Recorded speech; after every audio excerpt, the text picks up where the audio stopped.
Happy Monday, everyone. It's Nancy from Into the Rabbit Hole with me, and I'm about to put away my fifth grader stuff on what we did today. And I figured I would go through it with you guys. If you guys follow me over from Instagram, I've kind of already done a little bit of a walkthrough. So this is just, I figured my YouTube friends would be interested in seeing it. So I guess first up is easy writing. This is split up into two different levels. So you have your lower and upper elementary and then your level 2. I started him just at the level 1 because we have plenty of time to just cycle through. And I kind of loop this in and out. So maybe we do this for a month and then I put it away for a month and then like bring it back. It's one of those that there is no set like be done with this by the end of 5th grade or anything because it just progresses up into junior high or high school, you know? So he did that. So let's continue on with ELA before we move into anything else. So he is starting a new book. He's doing From the Desk of Zoe Washington. And for this, we are doing Torchlight. And it is level 5. And the equity and ethics one, I really like. I'm going to show you some of the questions that it has for the end of the thing. So how we do this is he reads this independently on his own.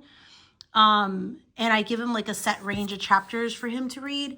And then he has these questions which we orally discuss. And I'm always impressed with Torchlight and the level of depth, I guess, in the question. Like here for question 2 and for chapter 2, why do you think Zoe would assume someone in prison is not so smart?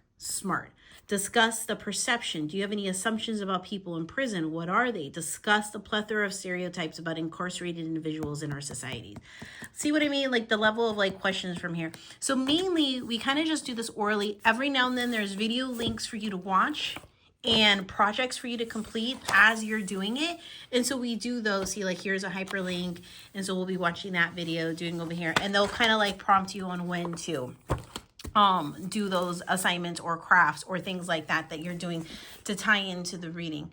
So we just started this week because he finished the I Survived the American Revolution book that I had, and that he had written out reading comprehension questions, annotations, and things that he was doing. This one I'm just reading because I want to diversify his reading. He's a sports kid, he's a fantasy kid, and he is an animal book lover kid. And so From the Desk of Zoe Washington is none of those. And so I purposely pick books that he doesn't normally gravitate to because I want to expand his portfolio of reading, you know? Okay, so then the other thing that we're looping back in is this. Let me take you to the cover page so you can see it. Hold on. Exploring the World Through Story, level E. We had paused this earlier on in the spring, and I really love it. I love it. It's integrating literature with writing. So there's several books that you're going to be reading through for this particular unit, and it's taking you through different religions. So this is secular at best, at worst, it's a neutral curriculum. But you're kind of going through these origin creation myth stories from different religions. So you're not necessarily reading scripture, but you are learning about Judaism, you're learning about Buddhism, you're learning about Christianity through these creation myth stories. You know what I mean? And so right now we just finished some Buddha tales. And then now we're in Jataka Tales. And so we're reading through this. And so attached to it, they have writing integrated through it. And mainly the writing style is really reflective of the writing revolution. So if you're unfamiliar with it, it's a particular writing style teaching sentence level work, paragraph level work, and eventually like outlining and a whole bunch of other things, you know? So today we worked on subordinating conjunctions. So we read the story, worked on subordinating conjunctions. I feel like I'm missing something from ELA. Oh, we didn't. Let me actually go and grab our grammar. Hold on. Our grammar for the week is going over, and we're doing this family style because it's actually my oldest that has a real sticking point with perfect tense verbs and specifically present perfect tense verbs, because I get it can sound a lot like past tense verbs. And so what I did is I found a printable on Teachers Pay Teachers. I don't remember where I got this from. If you're interested, let me know in the comments and I will directly like link it to you if you're interested. but it had like a PowerPoint presentation. So what I did is I showed the PowerPoint presentation. We kind of just walked through it again, just talked about the clue words for past, present, and future when talking about perfect tense verbs, you know? And we just discussed it. And so going forward for the rest of the week, I'm going to have our Jack and Link materials out to reinforce this concept, you know?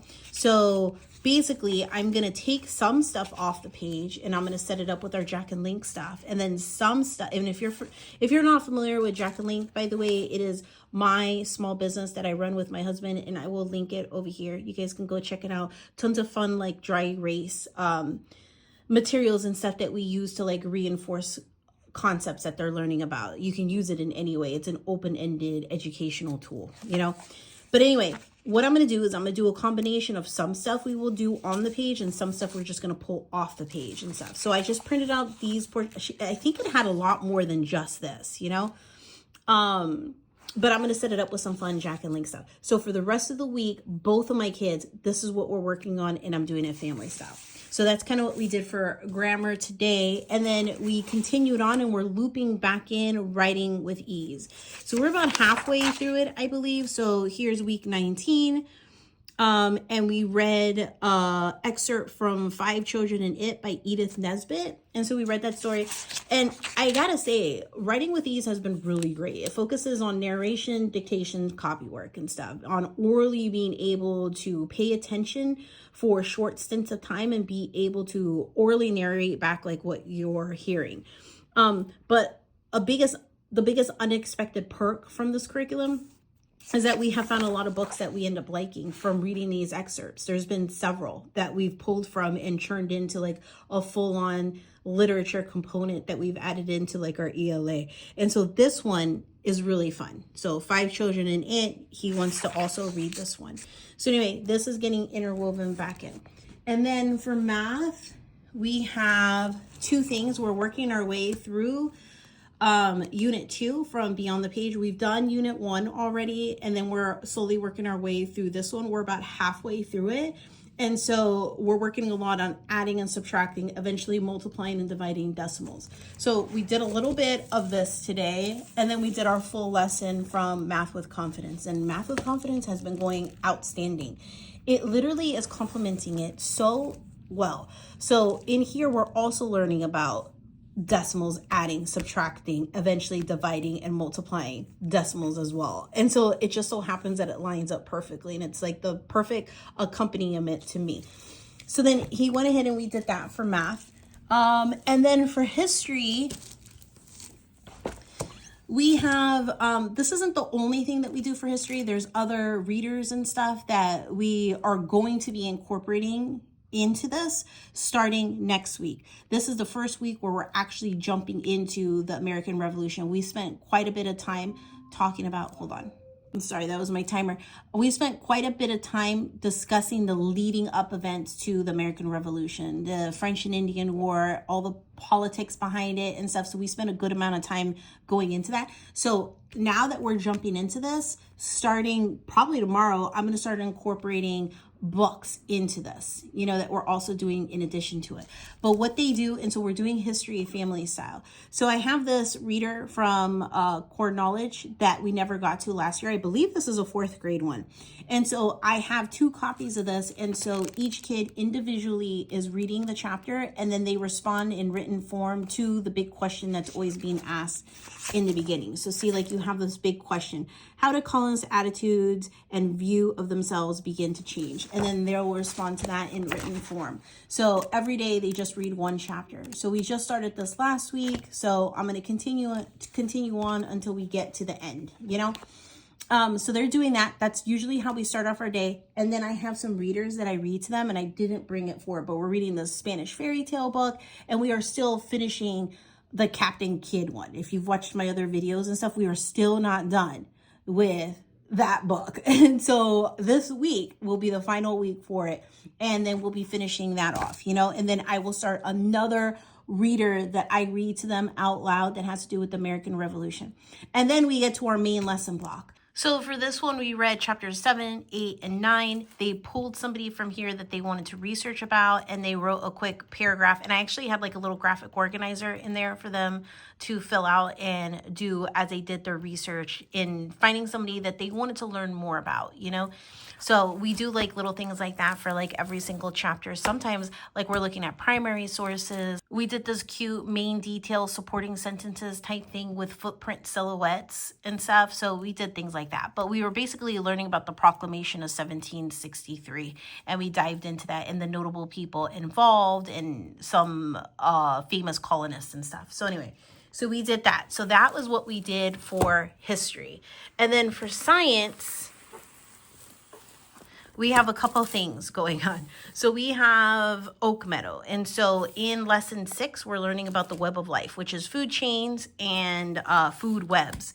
And so this is probably the 4th or 5th time that we're reviewing this and the energy pyramid. And this is, so this is not new to us at all, but we can always use like a refresher in it. And to be honest, we really enjoy like learning about the food chain. We have like a lot of fun.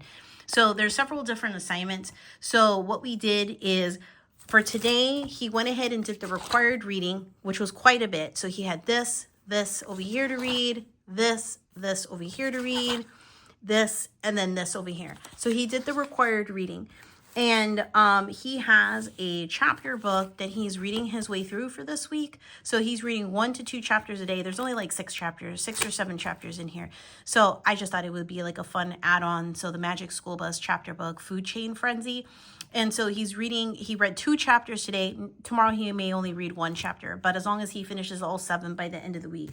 So he has that. I did have this one available for him and he just does not like it. I think I'm going to have to just give it away because he just does not, none of my kids. I got this back when they were in their graphic novel stage, but that's been like 3 or 4 years ago and they just don't like graphic novels anymore. But I pulled it hoping that he would be interested. Nope, he wasn't. And then I have Food Chain and Webs and I read a little bit from this like every day. So I just read like 3 or 4 pages from here and then we'll finish the book out by the end of the week. So that is pretty much all he did for today. Tomorrow it's going to look a little bit different because he is actually going to be creating food webs and food chains. He's going to pick an animal and follow its food chain. And then we're going to have I printed out these little cards with these rainforest animals. And he's also going to do the same thing with these animals from the rainforest and make a food chain and a food web from it. And that is pretty much what my 5th grader did for school today. So that was ELA, that was math, and then we just did history and science today. We didn't get to any geography. I'm going to try to loop that in tomorrow.